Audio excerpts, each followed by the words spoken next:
Hello friends, आप सबको मेरा राधे राधे। और आज हम आंसर की देखेंगे। मैं आप लोगों को बताऊंगी। और ये 2025 का प्रीलिम्स का क्वेश्चन पेपर है, ये यूपीएससी का जो इस बार हुआ है। और सॉरी, मैं आप लोगों को नहीं बता पाई, थोड़ा लेट हो गया, थोड़ा घर में थोड़ा प्रॉब्लम हो गई थी, इस वजह से नहीं बता पाई। तो आज मुझे टाइम मिला है तो मैं आज आप लोगों को इसका क्वेश्चंस के आंसर आप लोगों को मैं बताऊंगी। तो ये सेट ए है, ठीक है। आप लोग देख सकते हैं यहाँ पर ये क्वेश्चन पेपर है। आप लोगों को मैं आंसर साथ साथ बताती रहूँगी इसके।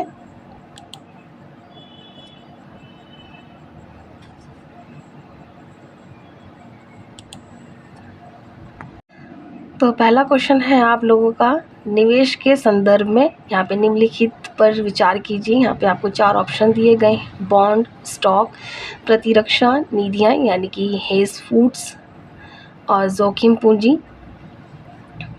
यहाँ पे आप लोगों को ऑप्शन दिए हैं केवल 1, केवल 3, केवल 2, केवल या फिर सभी 4। यहाँ पे आप लोगों को ये नहीं बोलना है कि बताना है कि केवल 1 यानी कि सिर्फ 1 है। तो यहाँ पे अगर आपको माइंड में लग रहा है तो आप यहाँ पे सिर्फ 1 का 1 कर देंगे, ऐसा नहीं है। यहाँ पे इनमें से कितने सही हैं ये पूछा गया है। तो यहाँ पे आप लोगों का आंसर होगा ऑप्शन बी, ठीक है। फिर आते हैं हम लोग सेकंड क्वेश्चन पर। यहाँ पे निम्नलिखित में कौन से भारतीय रिजर्व बैंक की आय के स्रोत पूछे गए हैं आप लोगों से। यहाँ पर ऑप्शन दिए गए हैं, सरकारी बॉन्डों का क्रय और विक्रय, फिर है विदेशी मुद्रा का क्रय और विक्रय, पेंशन निधि प्रबंधन, निजी कंपनियों को ऋण देना, करेंसी नोटों का मुद्रण और वितरण। यहाँ पे ये 2 चीज़ यहाँ पे पूछे गए हैं। यहाँ पे ऑप्शन दिए गए हैं आप लोगों को केवल 1 और 2, 2, 3 और 4, 1, 3, 4 या 5, इस तरीके से यहाँ पे दिया गया है। फिर 1, 2 और 5। तो आप लोगों को यहाँ पे आंसर बताना है। यहाँ पर आप लोगों का आंसर होगा ऑप्शन डी। फिर आता है आप लोगों का थर्ड, भारत सरकार के संदर्भ में निम्नलिखित सूचना पर विचार कीजिए। यहाँ पर आप लोगों को ये ग्राफ बना के दिया गया है। एक तरफ है संगठन, फिर है इस संगठन के कुछ कार्य, यह संगठन किसके अधीन कार्य करता है। यहाँ पे इस तरीके से दिए गए हैं। यहाँ पे ऑप्शन दिए गए हैं आप लोगों को केवल 1, सभी 3, केवल 2 या किसी में नहीं, इस तरीके से दिया गया है। यहाँ पे आप लोगों का आंसर होगा ऑप्शन बी।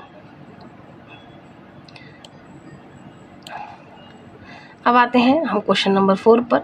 यहाँ पे पूछा गया है आप लोगों से, निम्नलिखित कथनों पर विचार कीजिए। भारतीय रिजर्व बैंक भारत में सभी सूचीबद्ध कंपनियों की व्यावसायिक उत्तरदायित्व और स्थिरता रिपोर्ट यानी कि business responsibility and sustainability report BRSR प्रस्तुत करने का अधिदेश करता है। सेकंड ऑप्शन दिया गया है, भारत में व्यावसायिक उत्तरदायित्व और स्थिरता रिपोर्ट यानी कि BRSR प्रस्तुत करने वाली कोई कंपनी इस रिपोर्ट में उनका प्रकटन करती है जो मुख्यतः गैर वित्तीय स्वरूप के है। यहाँ पे आप लोगों को ऑप्शन दिए गए हैं केवल 1, केवल 2, 1 और 2 दोनों, या 1 और 2 नहीं, यानी कि 1 और 2 दोनों ही नहीं है। इस तरीके से आप लोगों को यहाँ पर ऑप्शन दिए गए हैं। आप लोगों को आंसर बताना है यहाँ पे। तो आप लोगों का ऑप्शन है यहाँ पे आंसर जो है, आप लोगों का आंसर है ऑप्शन बी, ठीक है। फिर आता है 5th नंबर क्वेश्चन। यहाँ पर पूछा गया निम्नलिखित कथनों पर विचार कीजिए। कथन यहाँ पे पूछे गए हैं, कथन दिया गया है। यहाँ पर इस तरह के क्वेश्चन आप लोग देखेंगे 2023-2024 से यूपीएससी ने बहुत बदलाव कर दिए हैं। इस बार के पेपर में बहुत क्वेश्चन मिलेंगे आपको इस तरह के। तो आप लोगों को अपनी तैयारी भी बहुत अच्छी स्ट्रॉन्ग करनी पड़ेगी। तो पहला कथन है यहाँ पर, भारत में ग्रामीण क्षेत्रों में कुक्कुट पालन और ऊन उत्पादन जैसे संवर्गीय कृषि कार्यकलाप से प्राप्त आय को किसी भी कर से छूट प्राप्त है। कथन दूसरा है यहाँ पर, भारत में आयकर अधिनियम 1961 के उपबंधों के अधीन ग्रामीण कृषि भूमि को पूंजीगत परिसंपत्ति नहीं माना जाता है। यहाँ पर आप लोगों को ऑप्शन दिए गए हैं, कथन 1 और 2, कथन 2 दोनों सही हैं तथा कथन 2 एक कथन की व्याख्या करता है। सेकंड है आप लोगों का, कथन 1 और कथन 2 दोनों सही हैं किंतु कथन 2 कथन 1 की व्याख्या नहीं करता है। थर्ड है आप लोगों का सी जो ऑप्शन है, कथन 1 सही है किंतु कथन 2 सही नहीं है। ऑप्शन डी है, कथन 1 सही नहीं है किंतु कथन 2 सही है। तो यहाँ पे आप लोगों का आंसर होगा ऑप्शन डी।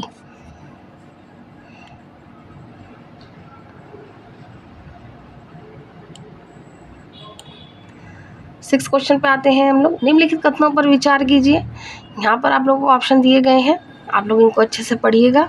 मैं थोड़ा नहीं जल्दी से बोल पा रही हूँ क्योंकि बहुत लंबा क्लास हो जाएगा, तो इसलिए मैं आप लोगों को जल्दी जल्दी बताती हूँ। यहाँ पे इसका आंसर होगा ऑप्शन सी, यानी कि 1 और 3।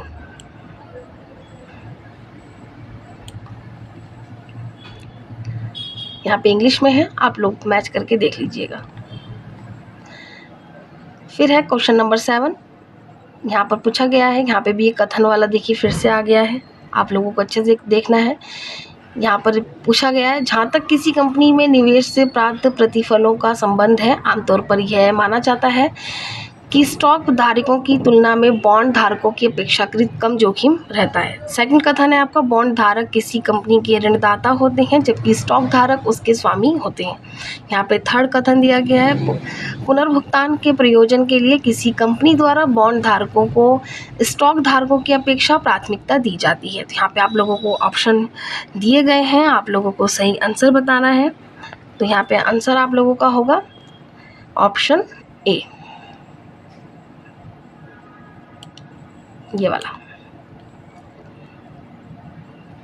अब आते हैं हम 8 नंबर पर। यहाँ पे पूछा गया, वैश्विक स्तर पर किए गए सभी इक्विटी विकल्प संविदाओं के कारोबार में भारत का अत्यधिक वृद्ध अंश होता है। इस प्रकार भारत सहसा अतिवृद्धि को दर्शाता है। थर्ड है इसमें, हाल के विगत समय में भारत का स्टॉक बाजार तेजी से बढ़ा है, यहाँ तक कि उसने एक समय इसमें हांगकांग को भी पीछे छोड़ दिया। थर्ड ऑप्शन दिया गया है यहाँ पे, छोटे निवेशकों को या तो विकल्प व्यापार जोखिमों की चेतावनी देने या इस विषय में अपंजीकृत वित्तीय सलाहकारों पर कार्रवाई करने के लिए कोई नियामक निकाय नहीं है।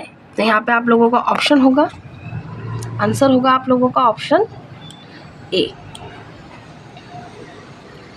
9 नंबर पे आते हैं, देखिए फिर से यहाँ पे कथन वाला गया, चक्रीय अर्थव्यवस्था से है जुड़ा हुआ क्वेश्चन। यहाँ पे इसका आप देखिएंगे, चक्रीय अर्थव्यवस्था ग्रीन हाउस गैसों के उत्सर्जन को कम करती है। सेकंड कथन है यहाँ पे, चक्रीय अर्थव्यवस्था आगत के रूप में कच्चे माल के प्रयोग को कम करती है। थर्ड है यहाँ पे, चक्रीय अर्थव्यवस्था उत्पादन प्रक्रिया में अपव्यय को कम करती है।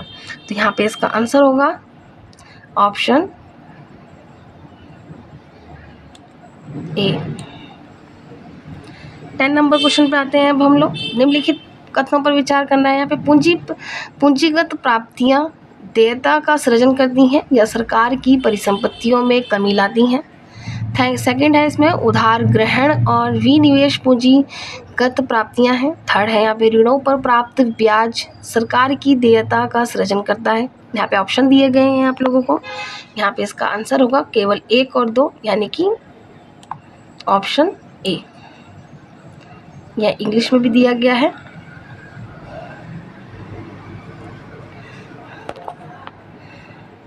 फिर आप लोगों का 11वां क्वेश्चन है, राजा राम मोहन राय के बारे में पूछा गया है। यहाँ पर कथन दिए गए हैं, उनमें प्राच्य विश्व के पारंपरिक दार्शनिक सिद्धांतों के प्रति अत्यंत अनुराग और समादर था। सेकंड ऑप्शन दिया गया, उनकी कामना थी कि उनके देशवासी तर्कसंगत और वैज्ञानिक दृष्टिकोण तथा सभी पुरुषों और महिलाओं की मानवीय गरिमा और सामाजिक समता के सिद्धांत को माने।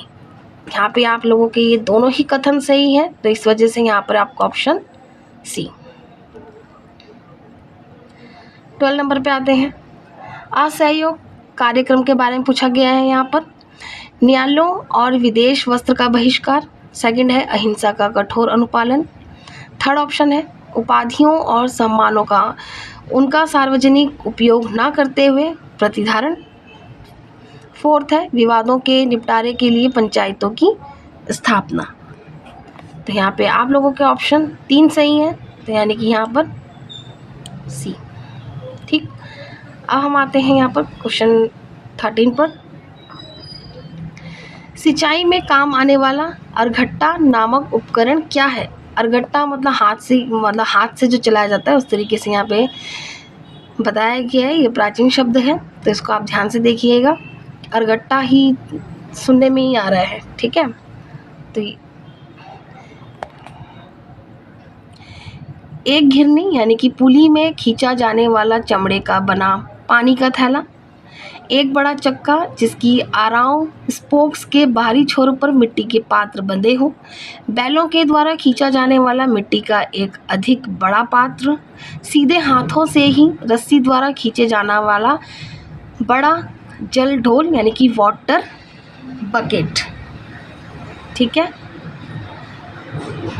तो यहाँ पे आप लोगों का आंसर होगा ऑप्शन बी, यानी कि एक बड़ा चक्का।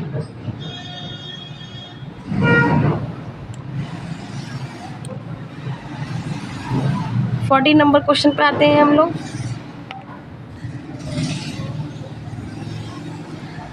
प्राचीन भारत में इनमें से किस शासक ने मत विलास, विचित्र चित्त और गुण भरा उपाधियां धारण की थी? यहाँ पे 4 ऑप्शन दिए गए हैं आप लोगों को।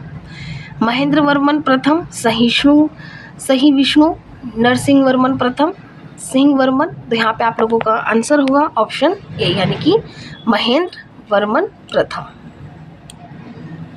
15 है, चीनी तीर्थयात्री फायान ने इनमें से किसके शासनकाल में भारत की यात्रा की थी? ये बहुत इजी क्वेश्चन आया है, बहुत ज़्यादा। आप लोग एशियन हिस्ट्री पढ़ेंगे, उसमें आप लोगों को आराम से मिलेगा। अगर आप तो गुप्त काल के बारे में पढ़ेंगे तो वहाँ पे आप लोगों को इसका बहुत अच्छे से व्याख्या मिल जाएगी। तो इसका आंसर आप लोग है बताएंगे, आप ऑप्शन है इसका चंद्रगुप्त द्वितीय। बहुत इजी क्वेश्चन आया था ये, हिस्ट्री के क्वेश्चन बहुत अच्छे आए हैं। 16 नंबर क्वेश्चन, इनमें से किसने शक्तिशाली समुद्रवर्ती राज्य श्री विजय के विरुद्ध, जिसका शासन मलय प्रायद्वीप, सुमात्रा, जावा और निकटवर्ती द्वीपों पर था, एक सफल सैन्य अभियान का नेतृत्व किया था? यहाँ पर आप देख सकते हैं कितना अच्छा क्वेश्चन आया है ये। यहाँ पे मलय प्रायद्वीप, सुमात्रा, जावा, इसके बारे में पूछा गया है। ये भी हिस्ट्री से रिलेटेड क्वेश्चन है। तो इसका आंसर है ऑप्शन सी, यानी कि राजेंद्र प्रथम चोल। ये चोल साम्राज्य से जुड़ा हुआ है, बहुत अच्छे से दिया गया है यहाँ पर।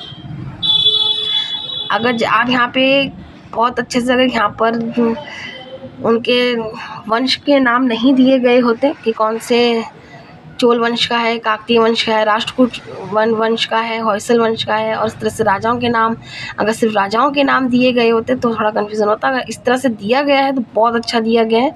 आप लोग अगर चोल साम्राज्य का देश माइंड में अगर एकदम से आता है सुमात्रा और जावा का पढ़कर, तो आप लोग यहाँ पर टिक कर सकते हैं राजेंद्र प्रथम चोल। 17 है, प्राचीन भारत 600 से 322 ईसा पूर्व के संदर्भ में निम्नलिखित युग्मों पर विचार कीजिए। यहाँ पे आप लोगों को ऑप्शन मैच द वर्ड दिया गया है एक तरह से, तो यहाँ पे आप लोगों के ऑप्शन आप देखेंगे इसको अच्छे से यहाँ, लेकिन यहाँ पे जिसका आंसर मैं आप लोगों को बता देती हूँ, इसका आंसर है ऑप्शन बी, ठीक है। फिर आते हैं हम 18 नंबर क्वेश्चन पर।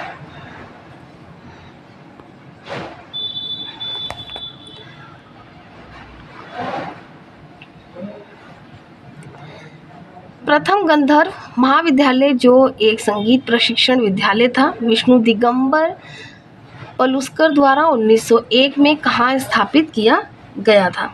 तो आप ये अच्छे से समझ सकते हैं, जो इस विश्वविद्यालय की बात की जा रही है, ये इस समय अभी आधुनिक भारत मतलब इस समय पाकिस्तान में है, तो आप मैच कर सकते हैं पाकिस्तान के हिसाब से। तो यहाँ पे आपका ऑप्शन डी होगा, यानी कि लाहौर। इस समय अब लाहौर है, लाहौर में है, लाहौर पाकिस्तान में है।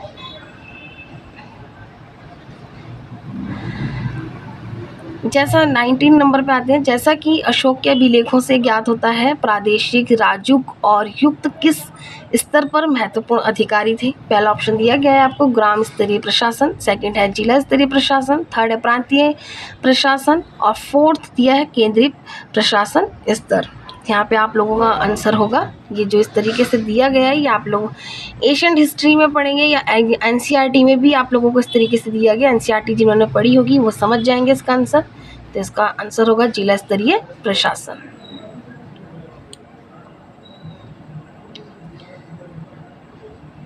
अब आते हैं हम 20 नंबर क्वेश्चन पे। असहयोग आंदोलन के संदर्भ में पूछा गया है, ये आप लोगों का मॉडर्न हिस्ट्री से रिलेटेड है। कांग्रेस ने घोषणा की कि सभी वैध और शांतिपूर्ण तरीकों से स्वराज प्राप्त करना उसका उद्देश्य है। सेकंड है यहाँ पर, इसे चरणों में कार्यान्वित किया जाना था, जिसमें सविनय अवज्ञा और करों का भुगतान न करना अगले चरण के लिए थे। केवल तब जब स्वराज एक वर्ष में प्राप्त न होता और सरकार दमन पर उतर आती। यहाँ पे आप लोग देखेंगे तो इस तरीके से ये दोनों ही बातें यहाँ पे सत्य हैं और सही हैं। यहाँ पे सही पूछा गया है, तो यहाँ पर आप लोगों का आंसर होगा ऑप्शन सी। अब हम 21 क्वेश्चन पे आते हैं। निम्नलिखित देशों पर विचार कीजिए। यहाँ पे पूछा गया है Austria, Bulgaria, Croatia, Serbia, Sweden, उत्तरी मैसिडोनिया। ये पूछे गए हैं आप लोग के उत्तरी अटलांटिक संधि संगठन के सदस्य देश हैं। यहाँ पे सार्क के बारे में बात की जा रही है यहाँ पर। तो यहाँ पे पूछे गए कौन मतलब कितने कथन सही हैं, केवल 3, केवल 4, केवल 5 या सभी 4, सभी 6। तो यहाँ पे आप लोगों का ऑप्शन होगा, आंसर होगा आप लोगों का ऑप्शन बी, सिर्फ 4। ठीक है। 22 देखते हैं। निम्नलिखित देशों पर विचार कीजिए। यहाँ पर आप लोगों को पहले जैसे ही दिया गया है फिर से, Bolivia, Brazil, Colombia, Ecuador, Venezuela, Paraguay. यानी कि एंडीज पर्वत श्रृंखला उपयुक्त देशों में कितनों में से होकर गुजरती है। यहाँ पे पर्वत श्रृंखला से पूछा गया है। ये आप लोगों का ज्योग्राफी, वर्ल्ड ज्योग्राफी से आया है, माउंटेन के बारे में। तो यहाँ पे आप लोगों का आंसर होगा ऑप्शन सी। यहाँ पे सिर्फ 4, केवल 4। ठीक है। 23 देखेंगे। निम्नलिखित जलाशयों पर विचार कीजिए। यहाँ पे तंगानिका झील, टोनले सेब झील और पाटोस लैगून के बारे में पूछा गया है। भूमध्य रेखा इनमें कितने में से होकर गुजरती हैं। यहाँ पर ये ज्योग्राफी से रिलेटेड है। इसका आंसर होगा ऑप्शन डी, यानी कि कोई भी नहीं। 24 है। वर्ष 2022 से 23 के दौरान हल्दी के बारे में, यहाँ पे हल्दी के बारे में पूछा गया है, कथन दिए गए हैं। टर्मरिक के बारे में पूछा गया है। भारत विश्व में हल्दी का सबसे बड़ा उत्पादक और निर्यातक है। सेकंड है, यहाँ पे भारत में हल्दी की 30 से अधिक किस्में उगाई जाती हैं। थर्ड ऑप्शन दिया गया है, भारत में महाराष्ट्र, तेलंगाना, कर्नाटक और तमिलनाडु प्रमुख हल्दी उत्पादक राज्य हैं। यहाँ पे आप लोगों को ऑप्शन दिए गए हैं। तो यहाँ पे जो ये तीनों जो आप लोगों को सेंटेंस दिए गए हैं, तीनों सही हैं। तो यहाँ पर ऑप्शन डी आपका आंसर है। अब 25 पे आते हैं। अब यहाँ पे पूछा गया निम्नलिखित में से कौन से महाद्वीपीय विस्थापन की घटना के साक्ष्य हैं। यहाँ पे आप लोगों को ऑप्शन दिए गए हैं। पहला ऑप्शन है ब्राज़ील तट की प्राचीन शैलों की मेखला पश्चिमी अफ्रीका तट के प्राचीन शैलों की मेखला से मिलती है। सेकंड है घाना के स्वर्ण निक्षेप ब्राज़ील पठार में व्युत्पन्न होते हैं जब ये दोनों महाद्वीप अलग बगल व्यवस्थित होते हैं। सेकंड है, थर्ड है यहाँ पर, यह ज्ञात है कि भारत के गोंडवाना अवसाद तंत्र के प्रतिरूप दक्षिणी गोलार्ध के 6 विभिन्न भूखंडों में मिलते हैं। यहाँ पे आप लोगों को ऑप्शन दिए गए हैं। यहाँ पे आप लोगों के तीनों ही सही हैं। तो आप लोगों का आंसर होगा ऑप्शन सी। ये ज्योग्राफी से रिलेटेड क्वेश्चन है। 26 पे आते हैं। यहाँ पे अब ये वायुमंडल के बारे में आया है, ये भी ज्योग्राफी से ही है। ये आप लोगों का कथन वाला ही है, जिस कौन सा कथन किसकी व्याख्या कर रहा है, या सही कर रहा है या नहीं कर रहा है, इस तरीके से पूछा गया है यहाँ पर। तो इसका मैं आप लोगों को आंसर बता देती हूँ। इसका आंसर है आप लोगों का ऑप्शन सी, यानी कि कथन 1 सही है किंतु 2 सही नहीं है। ठीक है। अब हम आते हैं 27 पर।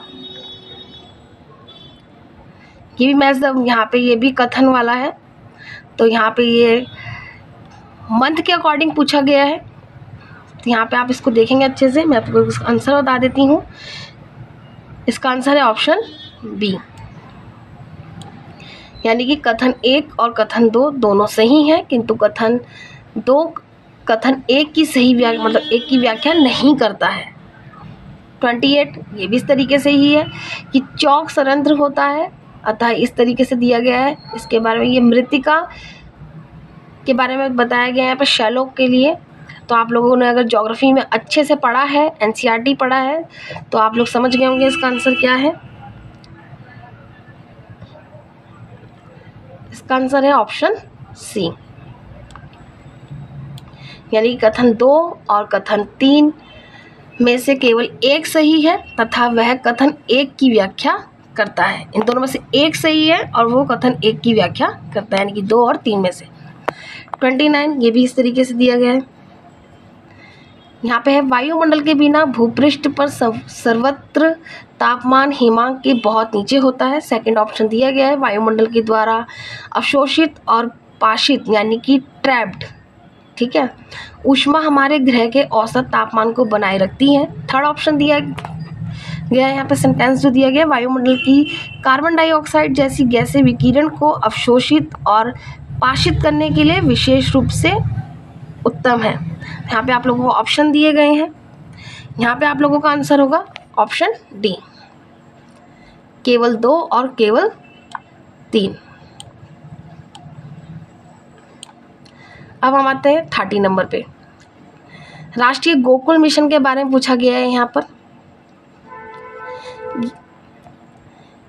यहाँ पे इसके सही बताने हैं, आप लोगों ने देखा होगा यहाँ पे सही पूछा है। अगर गलत पूछा जाता तो आप लोगों का ऑप्शन डी होता, लेकिन सही है तो ऑप्शन मैं बताऊंगी आप लोगों को। यहाँ पे सेंटेंस पढ़ लेते हैं हम लोग पहले। फर्स्ट सेंटेंस दिया गया है यहाँ पर, यह ग्रामीण निर्धनों के उत्थान के लिए महत्वपूर्ण है क्योंकि अधिकांश न्यून उत्पादकता वाले देशज पशु छोटे और सीमांत कृषकों तथा भूमिहीन कृषकों के पास होते हैं। सेकंड दिया गया है, इसे वैज्ञानिक रूप में और साकल्यवादी रूप में देशज गोपशु और भैंस के पालन और संरक्षण को प्रोत्साहित करने के लिए आरंभ किया गया था। तो यहाँ पे दोनों सेंटेंस सही हैं, तो आप लोगों का आंसर होगा ऑप्शन सी।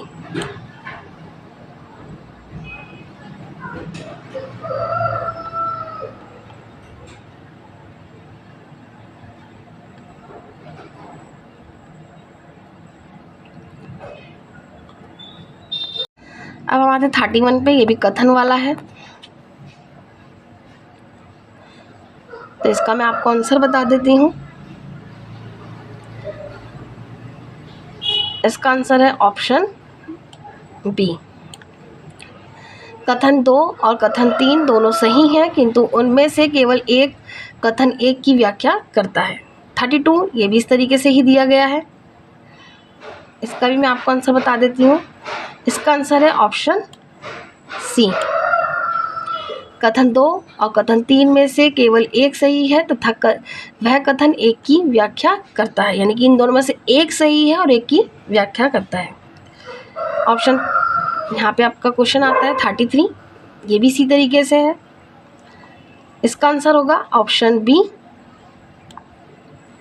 ये आप लोगों का ज्योग्राफी से रिलेटेड है। सौर संस्फुरों यानी कि फ्लेवर्स के बारे में पूछा गया है, यहाँ पर बात की जा रही है। यहाँ पे आप लोगों का कथन 2 और कथन 3 दोनों सही हैं, किंतु उनमें से केवल एक कथन 1 की व्याख्या करता है, यानी कि दोनों सही हैं, दोनों में से एक जो है कथन 1 की व्याख्या करता है। अब हम आते हैं 34 पर। ये भी इसी तरीके से, ये क्लाइमेट चेंज के बारे में दिया गया है। यहाँ पे आपका आंसर होगा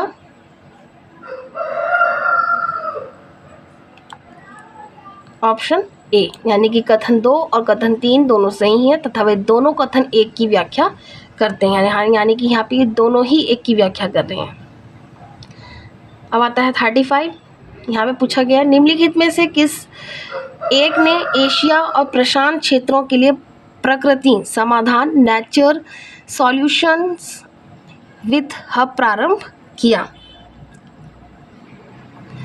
तो यहाँ पे एशिया और प्रशांत क्षेत्रों की बात की जा रही है। अगर किसी ने अगर ठीक से दिमाग यूज़ किया होगा तो इसका आंसर बहुत जल्दी लगाया होगा। तो इसका आंसर होगा ऑप्शन ए, यानी कि एशियाई विकास बैंक।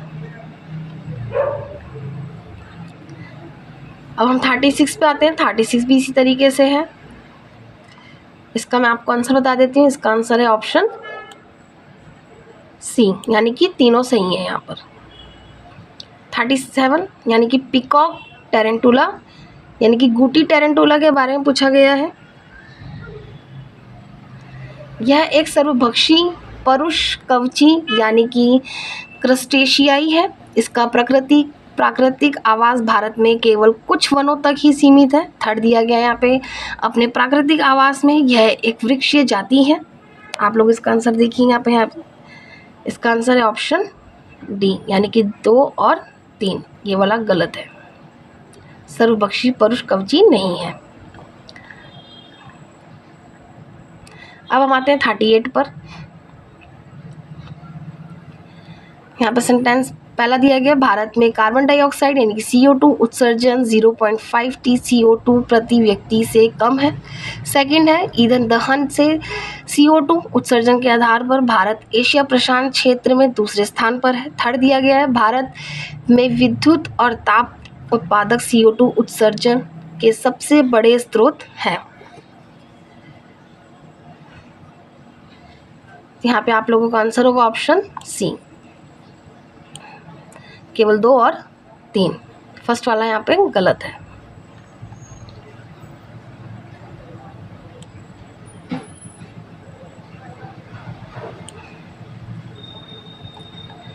अब आते हैं हम 39 पर। यहाँ पे मैच द वर्ड दिया गया है, एक तरफ पादप दिए गए, एक तरफ वर्णन दिया गया है इसका। मैं आपको इसका आंसर बता देती हूँ।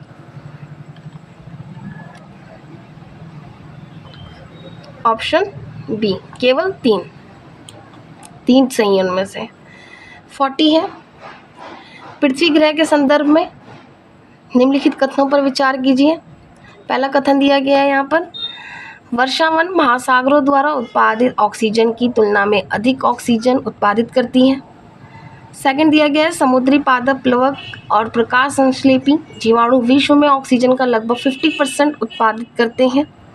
थर्ड दिया गया है, वायुमंडलीय हवा में विद्यमान ऑक्सीजन की तुलना में सुचारू रूप से ऑक्सीकृत पृष्ठ जल में अनेक गुना अधिक ऑक्सीजन होती है। इसका आंसर होगा ऑप्शन बी, ये वाला ऑप्शन बी।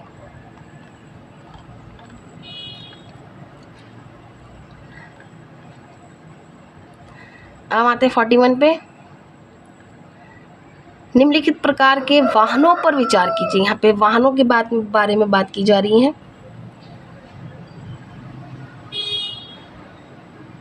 पूर्ण बैटरी विद्युत वाहन, हाइड्रोजन ईंधन सेल वाहन, ईंधन सेल विद्युत हाइब्रिड वाहन।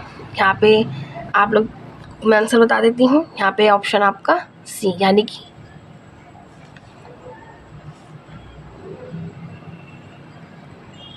सभी 3। 42, मानव रहित वायव वाहनों यानी कि UAV के संदर्भ में बात की जा रही है। यहाँ पे आप लोगों को सही बताने हैं। पहला है यहाँ पर, सभी प्रकार के UAV ऊर्ध्वाधर अवतरण यानी कि लैंडिंग कर सकते हैं। सेकंड है, सभी प्रकार के UAV स्वतः मंडरा सकते हैं। थर्ड है यहाँ पर, सभी प्रकार के UAV शक्ति पूर्ति के स्रोत के रूप में केवल बैटरी का प्रयोग कर सकते हैं। यहाँ पे आप लोगों का आंसर होगा केवल, यानी कि ऑप्शन डी। यहाँ पे इनमें से कोई भी नहीं है।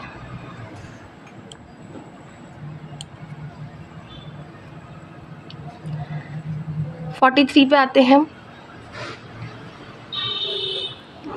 विद्युत वाहन बैटरियों के संदर्भ में निम्नलिखित तत्वों पर विचार कीजिए। यहाँ पे आप लोगों से कितने सामान्यतः बैटरी के कैथोड बनाने के लिए उपयुक्त होते हैं, ये पूछा गया है। 43 क्वेश्चन। यहाँ पे आपका आंसर होगा ऑप्शन सी, यानी कि 3। इनमें से 3 यूज़ होते हैं। आप बताएंगे मुझे ऑप्शन कमेंट बॉक्स में कि कौन कौन से हैं। निम्नलिखित पर विचार कीजिए। धूम्रपान के बाद सिगरेट के बचे हुए टुकड़े, सेकंड है चश्मे के लेंस, थर्ड है कार के टायर। यानी कि इसमें से पूछा गया है कि कितनों में प्लास्टिक होता है। यहाँ पे आपको होगा सभी 3, ऑप्शन सी। 45 निम्नलिखित कथनों पर विचार कीजिए, पदार्थों पर विचार कीजिए। यहाँ पे पूछा गया कितनों के उत्पादन में कोयला गैसीकरण प्रौद्योगिकी प्रयुक्त की जा सकती है। यानी कि एथेनॉल, नाइट्रोग्लिसरीन, यूरिया। आप लोगों को 45 का आंसर है ऑप्शन बी, केवल 2।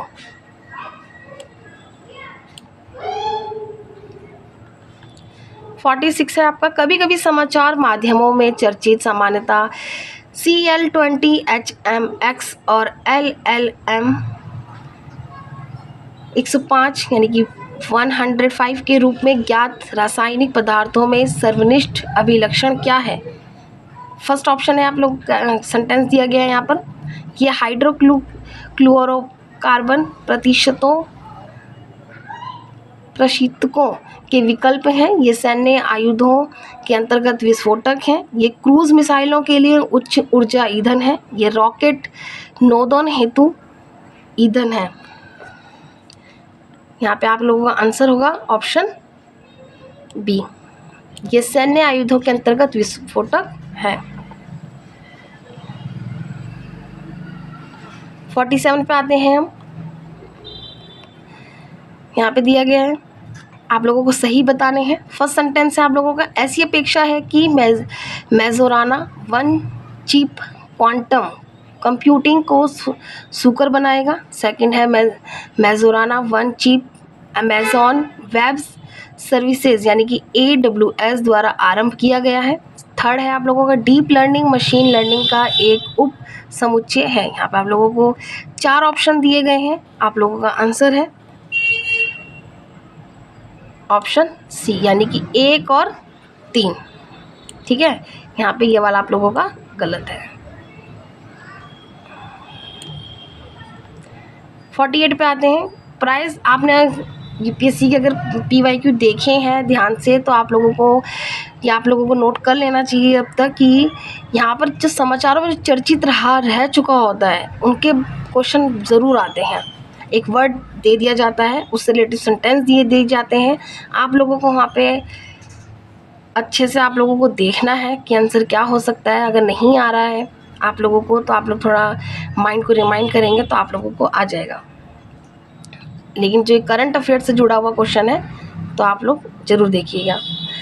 प्राय समाचारों में चर्चित एक्लोनी प्रतिरक्षियों यानी कि मोनोक्लोनल एंटीबॉडी के संदर्भ में पूछा गया है। यहाँ पर वे मानव निर्मित प्रोटीन हैं, वे विशिष्ट प्रतिजनों यानी कि एंटीजन के बंधन बनाने की अपनी क्षमता के कारण प्रतिरक्षात्मक प्रकार्य को उद्दीपित करते हैं। थर्ड है आप लोगों का, वे निपा विषाणु एबिनिपा वायरस के बारे में आप लोगों ने पढ़ा होगा, यूट्यूब में भी देखा होगा, तो ये बहुत आ रहा था, ये उसी से रिलेटेड है। विषाणु के संक्रमण जैसे विषाणु संक्रमणों के उपचार में प्रयुक्त होते हैं। यहाँ पे आप लोगों को ऑप्शन दिए गए हैं, इसका आंसर होगा ऑप्शन डी यानी कि तीनों।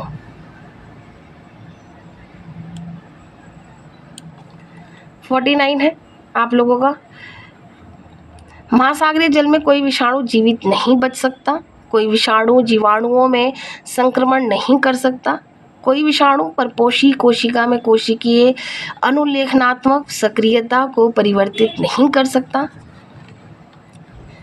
यहाँ पे आप लोगों को सही कथन पूछा गया है तो आप लोगों का यहाँ पे आएगा कोई भी नहीं यानी कि ऑप्शन डी। अब हम 50 नंबर क्वेश्चन पे आते हैं, ये लास्ट क्वेश्चन है आज का। आज के मैं 50 क्वेश्चन आप लोगों को बता रही हूँ, कल मैं आप लोगों को 50 क्वेश्चन और रिमाइंड करवा दूंगी और बता दूंगी मैं अच्छे से। ये भी इस तरीके का कथन वाला है तो आप लोगों को मैं इसका डायरेक्ट आंसर बता देती हूँ। इसका आंसर होगा ऑप्शन ए यानी कि कथन 2 और कथन 3 दोनों सही हैं तथा वे दोनों कथन एक की व्याख्या करते हैं। तो आज हम लोगों ने 50 क्वेश्चन देखे हैं, इनको आप लोगों को मैंने इनकी आंसर की बताई है, आप लोग इसको मैच करिए, आप लोगों ने किस तरीके से पेपर किया है अच्छे से देखिए इनको। और ज़्यादातर इनमें क्वेश्चन करंट अफेयर के भी थे और मॉडर्न हिस्ट्री के बहुत अच्छे क्वेश्चन आए थे, एशियंट हिस्ट्री के भी बहुत अच्छे क्वेश्चन आए थे। अगर आप लोग अच्छे से आप लोगों ने पेपर को पढ़ मतलब तैयारी करी है तो आप लोगों ने करा होगा। बाकी 50 क्वेश्चन हम लोग कल करेंगे। आज के लिए इतना ही। बाकी फिर हम लोग परसों से हम लोग एनसीईआरटी जो हमारा हिस्ट्री का रहता है 10th क्लास फर्स्ट चैप्टर मैंने आप लोगों को बताया था, फिर हम परसों से इसको सेकंड चैप्टर से 10th क्लास की एनसीईआरटी हिस्ट्री की स्टार्ट करेंगे। मैं आप लोगों को उसके नोट्स बताना स्टार्ट करूँगी। अब हम लोग कंटिन्यू रेगुलर रहेंगे। थोड़ा बीच में प्रॉब्लम आ गई थी तो इस वजह से नहीं मैं आप लोगों को बता पाई हूँ, तो आप लोग अच्छे से इसको देखिए। आप सबको मेरा राधे राधे।